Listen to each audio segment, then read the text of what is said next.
September 1, 2, 3 తేదీలలో AITUC జాతీయ సమితి సమావేశాలను జయప్రదం చేయండి.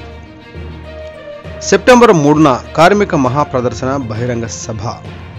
కేంద్రంలోని ఎన్డీఏ మోడీ ప్రభుత్వం కార్మికుల పట్ల అవలంబిస్తున్న విధానాలపైన చర్చించేందుకు విశాఖపట్నంలో సెప్టెంబర్ 1, 2, 3 తేదీలలో ఏఐటియుసి జాతీయ సమితి సమ్మేళనాలను జయప్రదం చేయాలని ఏఐటియుసి పల్నాడు జిల్లా ఉపాధ్యక్షులు కంబాల శ్రీనివాస్ విజ్ఞప్తి చేశారు.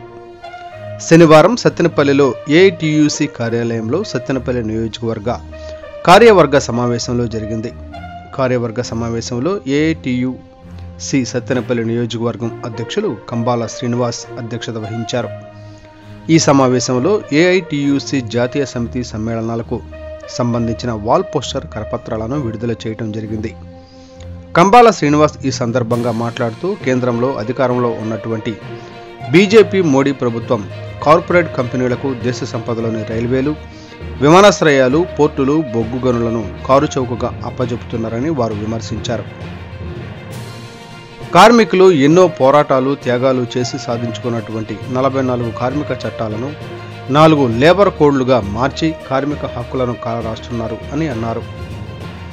ప్రభుత్వ కార్మికులకు భద్రత కల్పించకుండా వారి శ్రమను దోపిడీ చేస్తున్నారని శ్రీనివాస్ అన్నారు. ఆటో, ముఠా వివిధ రకాలకు సంబంధించిన కార్మికులకు సంక్షేమ బోర్డు ఏర్పాటు చేయాలని డిమాండ్ చేశారు. ఈ కార్యక్రమంలో ఏఐటియుసి సత్తెనపల్లి నియోజకవర్గం ప్రధాన కార్యదర్శి పి ఇర్మియా, సత్తెనపల్లి పట్టణ అధ్యక్ష కార్యదర్శులు డిఆర్ మస్తాన్, ఈసీ రెడ్డి, అంజిరెడ్డి, ఏ రమేష్, ఎస్ తిరుపాల్ తదితరులు పాల్గొన్నారు.